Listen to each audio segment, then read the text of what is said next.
Hello friends, आपका स्वागत है आपके यूट्यूब चैनल सैनिक अकेडमी पे। मैं नेहा मैम।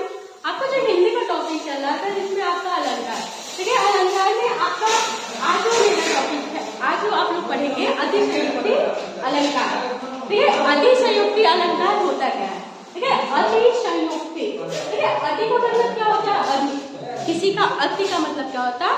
अधिक। उक्ति का मतलब कथन, मतलब जो भी उक्ति मतलब जो भी कथन बहुत अधिक हो या फिर उसको वैध कह सकते हैं। अतिशयोक्ति का मतलब होता है बढ़ा चढ़ाकर कहना। जैसे कि यहाँ पे है, जहाँ लोग सीमा का उल्लंघन करते हुए किसी वस्तु का बढ़ा चढ़ाकर वर्णन या प्रशंसा किया जाए, वहाँ अतिशयोक्ति अलंकार होता है।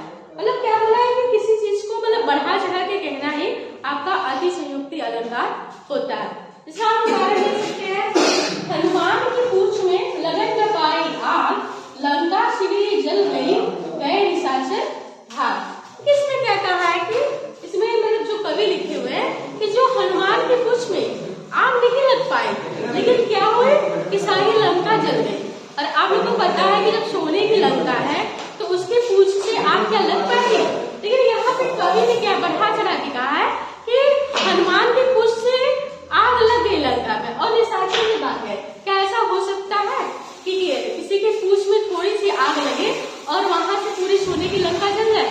ऐसा होगा नहीं। तो यहाँ पे ये बात कही गई है कि मतलब हनुमान के पूंछ में आग भी नहीं लग पाई, मतलब हनुमान का पूंछ पूरा जला भी नहीं, लेकिन पूरा लंका जल गया और सारे निशाचर मतलब सारे राक्षस भाग गए। तो यहाँ पे जो भी कवि कहा है उसमें क्या कहा, बढ़ा चढ़ा के कहा। लेकिन आगे नदियां पड़ी अपार, घोड़ा कैसे उतरे पार, राणा ने सोचा इस बार तब तक चेतक था उस पर। इसमें कहा क्या है कि जैसे कि जो महाराणा प्रताप थे, उनके जो घोड़ा था चेतक, उनके आगे सामने मतलब नदी था, नदी में भी बाढ़ आया हुआ था। तो वो बोले कि मतलब सोच रहे थे कि नदी को घोड़ा कैसे पार किया जाए। तो फिर उसने मतलब ये राणा सोच ही रहे थे, लेकिन उसका चेतक क्या था, उस पार चला गया। क्या कभी ऐसा संभव हो सकता है कि घोड़ा नदी को पार करके छलांग मार के उस पार चला जाए? तो मतलब कवि का यहाँ पे कहना क्या था कि नदियां भी थी, लेकिन राणा सोच रहा है कि कैसे जाए, लेकिन वो आपका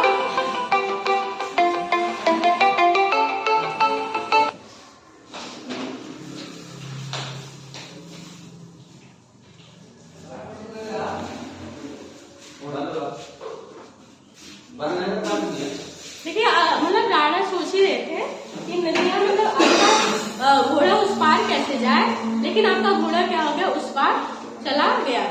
तो यहाँ पे भी आपका कौन सा अलंकार है, अतिशयोक्ति अलंकार। तो देखो यहाँ पे बालों को खोलकर मत चला करो, दिन में रास्ता भूल जाएगा सूरज। अब बताइए, हम बालों को खोल से चलने से क्या रास्ता सूरज भूल सकता है? आप रास्ता भूल जाएंगे, लेकिन क्या सूरज भूल जाएगा? तो मतलब यहाँ पे भी जो कवि कहा कि मतलब ऐसे मतलब कभी अपने मतलब काव्य की मतलब बढ़ाने के लिए, प्रशंसा करने के लिए इतना बढ़ा के कह रहा है कि बालों को खोल के मत चला करो, तो सूरज रास्ता भूल जाएगा। सूरज कभी रास्ता भूलेगा नहीं। तो यहाँ पे भी आपका क्या होता है, अतिशयोक्ति अलंकार। फिर अगला भूप सहत दस एक ही बारा, लगे उठावन तलत में तारा। ठीक है, आपका जो भूप होता है, भूप मतलब क्या होता है, राजा। जो भूप होता है राजा, सहस्त्र दस मतलब 1000 राजा जो आपके धनुष थे, आपके धनुष को उठाने के लिए प्रयास कर रहे हैं, लेकिन जो धनुष था वो आपका मतलब तनी से भी मतलब पिच नहीं हो रहा था, मतलब तनी से खिसक नहीं रहा था। मतलब आप बताइए कि कोई भी अगर एक को धनुष है, ज्यादा बड़ा तो होगा नहीं धनुष, मान लीजिए एक धनुष भी है, तो उसमें क्या 1000 लोग व्यक्ति आके उसको उठाने की कोशिश करते हैं। 1000 व्यक्ति अगर आगे पीछे इस पर उस पर लगे, फिर भी 1000 व्यक्ति वहां पे नहीं आ पाएंगे। बहुत आएंगे तो 20-25 आ जाएंगे। तो वही बस कहने का अर्थ है कि भूप सहत दस एक ही बारा, मतलब 10,000 राजा एक ही धनुष को उठाने का क्या कर रहे हैं, प्रयत्न कर रहे हैं, लेकिन तलत ने तारा मतलब वो तने से खिसक नहीं रहा है। तो यहाँ पे भी आपका क्या है, अतिशयोक्ति अलंकार। फिर यहाँ की बाढ़ नहीं पहुंचे शरीर पर, शत्रु गिरे पहले ऊपर। क्या बोल रहा है कि मतलब बाढ़ जो है, जो बाढ़ होता है वो शरीर तक पहुंचा नहीं है, लेकिन शत्रु क्या है, पहले मतलब क्या धरती पे गिर चुके। तो यहाँ पे ऐसा हो सकता है कि बाण आपको शरीर पे लगे ही ना, और आपका क्या होता है कि मतलब आपका मृत्यु मतलब मूर्छावस्था मान जाएंगे या फिर आप धरती पे गिर जाएंगे। मतलब यहाँ पे भी आपका क्या है, अतिशयोक्ति अलंकार। तो देखिए वो सर इधर गांडीव गुण से हिंद जैसे ही हुआ, धड़ से जयद्रथ का इधर सिर छिन्न वैसे ही हुआ। मतलब क्या हुआ कि जो गांडीव नामक धनुष था, गांडीव का धनुष, ये आपका जैसे कि जो महाभारत हुआ था उसमें ये धनुष था, गांडीव धनुष।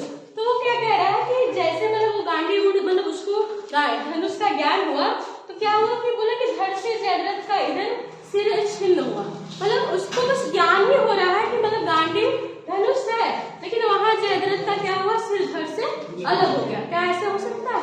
नहीं। तो यहाँ पे भी आपका कौन सा करता है, अतिशयोक्ति। अतिशयोक्ति का मतलब क्या है कि बस कवि क्या है कि अपने प्रशंसा के लिए, अपने काव्य की प्रशंसा के लिए कुछ चीज बढ़ा के करें। जैसे यहाँ पे भी आप लोग समझ रहे हैं कि हनुमान के कुश में अभी हनुमान का कुश जला ही नहीं था, लेकिन सारी लंका जल गई। क्या ऐसा संभव हो सकता है? वो भी आपका सोने का जाते, सोने पे आग इतनी जल्दी लगती है, सोना ऐसा गलना कुछ इतना जल्दी गलता नहीं है। तो जानते रहिएगा यहाँ पे भी कवि क्या कह रहे हैं कि इसका जानते हैं कि हनुमान के कुश में लगन में पाई आग, लंका से गिरी, मतलब लंका जल गया और निशाचर भाग गया और राक्षस भी भाग गए। ऐसा कभी होता नहीं है। तो यहाँ पे जानते रहे कि जो चीज बात बढ़ा चढ़ा के कहे वहां पे क्या होता है, अतिशयोक्ति अलंकार। फिर देखिए आपका होता है भ्रांतिमान। भ्रांतिमान का मतलब होता है आपका भ्रम। भ्रांतिमान का आपका क्या मतलब होता है, भ्रम। मतलब जहाँ पे भी सदृश्य के आधार पर किसी वस्तु को कुछ और ही समझकर उसको चमत्कार पूर्ण किया जाता है, वहां पे क्या होता है, भ्रांतिमान। भ्रांतिमान का जानते हैं मतलब आप किसी चीज को देखकर उसको दूसरा समझ लेते हैं, वहां पे क्या होता है, भ्रांतिमान अलंकार। इसमें जानते रहेगा इसमें कुछ शब्द आते हैं, जैसे जानकर, जहाँ पे भी जानकर आ गया, या फिर समझकर, या फिर जानी आ गया, या फिर जनू आ गया, या फिर जान आ गया। ये सब शब्द अगर चाहे जहाँ पे भी आए, इसके मतलब भ्रांतिमान जो आपका काव्य होता है या उदाहरण होता है, इसमें क्या होता है, ये शब्द आते हैं जैसे जानकर, समझकर, जानी, जनू, जान। मतलब यहाँ पे जैसे किसी चीज को हम जानकर क्या कहते हैं, दूसरा चीज समझ लेते हैं। ऐसा नहीं है कि आपके जो उदाहरण होता है या फिर काव्य में क्या होते हैं, ये शब्द आते हैं, वहां पे क्या होता है, भ्रांतिमान अलंकार। जैसे यहाँ पे मुन्ना तक मम्मी के सर पर देख देख दो चोटी, भाग उठा भाई मानकर। देखिए मानकर आया ना, सर पर साफे लोटी। तो इसकी पहचान ये है, जहाँ पे मानकर, जानकर, जानी, जनू जो भी आए वहां भी इसी की पहचान इसी से करेंगे। तो मानकर आया कि मतलब क्या है, मुन्ना तब मतलब अपनी मम्मी के सिर पे दो चोटी देखा, तो मतलब उसे क्या लगा कि वो सर्प है। क्या है वो, सापी, मतलब सर्प है। इससे समझकर वो क्या गया, भाग गया। तो यही है मतलब कि उसको भ्रम हुआ कि दो चोटी क्या है, वो सर्प है। उसको समझ कर मतलब मान कर मतलब उसे समझ लिया, भ्रम बस उससे क्या लिया, समझ लिया, तो उससे क्या लिया, भाग लिया। तो बस भ्रांति मान कर यही है, किसी चीज को आप देखकर भ्रम बस उसको समझ ले, और वही आपका क्या होता है, भ्रांतिमान अलंकार। जैसे यहाँ पे किंसुक कुसुम जानकर, देखिए यहाँ पे आ गया जानकर, झपटा भौरा सुख की लाल चोच पर, तोते की चोट चलाई जामुन का फल उसे समझ कर। देखिए आपका यहाँ पे क्या है कि जो किंसुक कुसुम, जो किंसुक कुसुम होता है वो लाल रंग का होता है। तो जो किंसुक कुसुम था उसको जानकर झपटा भौरा, जो भौरा होता है, भौरा सकू की लाल चोच पर, सकू मतलब होता है तोता, तो तोते की लाल चोच को देखकर भौरा ने क्या समझ के, किंसुक कुसुम जानकर, मतलब किंसुक कुसुम जानकर उस पर क्या किया, झपटा। फिर बोला तोते ने भी चोच चलाई, तोते ने उसे क्या कराया, चोच चलाया, जामुन का फल उसे समझकर, मतलब उस भौरे मतलब काला काला भौरा था, उसे क्या समझकर, मतलब जामुन का फल समझकर उस पर क्या कराया, चोच चला दिया। तो यहाँ पे देखिए, यहाँ पे ये भी क्या है, उससे भ्रम बस कि भौरा क्या समझे तोते की चोच को, ये किंसुक का फूल है, और तोता क्या समझा भौरे को कि ये जामुन का फल है। और इसको पहचानने के लिए देखिए आपका बस क्या है, यहाँ पे जहाँ पे जानकर, मानकर जो भी शब्द आते हैं वहां पे क्या होता है, भ्रांतिमान अलंकार। फिर देखिए यहाँ पे पाय महावर देन कुनाइन बैठी आए, फिर जानी, देखिए आगे में जानी, महावरी एड़ी मीड़ित जन। देखिए आपका जैसे कि इसमें एक नायिका का है कि नायिका मतलब कि महावर, जो आपके एड़ी भरते हैं ना महावर, तो वो महावर देने की नाइन बैठी जाए, मतलब वो जो नाउन होती है नाइन, तो वो उसको भरने के लिए बैठी है। फिर जान महावरी एड़ी मीड़ित जन, तो जो नायिका है उनका जो क्या होता है, जो एड़ी होता है वो पहले से ही लाल होता है, तो समझे कि वो महावर लगा हुआ है, तो उसको मतलब समझ के उसको बार बार मिटाने का प्रयास करिए, क्योंकि वो पहले से ही लगा हुआ था। तो यहाँ पे देखिए उसको क्या है, भ्रम हुआ है कि ये महावर क्या हुआ है, पहले से लगा, इसको मिटा ले। तो यहाँ पे भी आपका क्या होता है, भ्रांतिमान अलंकार।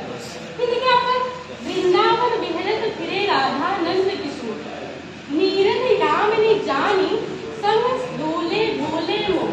मतलब क्या है कि वृंदावन आपका जो वन है उसमें विहरत मतलब घूमते हैं राधा नंद किशोर मतलब आपका कृष्ण, राधा और कृष्ण क्या होते हैं उसमें विहार करते हैं, मतलब घूमते हैं। नीरद यामिनी जो आपका जानी, देखिए यहाँ पे आपका जानी आ गया ना, इसकी पहचानी है। नीरद यामिनी जो मतलब जो मोर होता है, जो यामिनी मतलब जो मोर होता है उसको बादल समझकर, नीरद मतलब क्या होता है बादल, उसको बादल समझकर उनके साथ साथ डोल रहे थे। मतलब मोर जो है राधा कृष्ण को बादल समझकर उनके साथ साथ डोल रहे थे।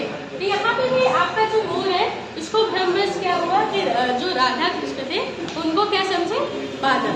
तो यहाँ पे भी आपका क्या हो गया, भ्रांतिमान अलंकार। ठीक है, भ्रांतिमान अलंकार का बस सिंपल सा हम बता दिए कि इसमें पहचान कैसे करेंगे। आपका 100% में जितने भी उदाहरण आते हैं उसमें लगभग 1-2% नहीं होते हैं, लेकिन उसमें जानकर समझकर, जानी जनू जान, ये सब शब्द अगर आ जाए तो वहां पे समझ लीजिएगा आपका कौन सा अलंकार है, भ्रांतिमान अलंकार। यहाँ पे आपका देखिए आपका आया भी है जान मानकर या फिर जानकर, एक मानकर भी होता है, मानकर जानकर, फिर देखिए यहाँ पे जानी आया, यहाँ पे जानी। तो ऐसे शब्द जहाँ पे आए वहाँ पे क्या होते हैं, भ्रांतिमान अलंकार।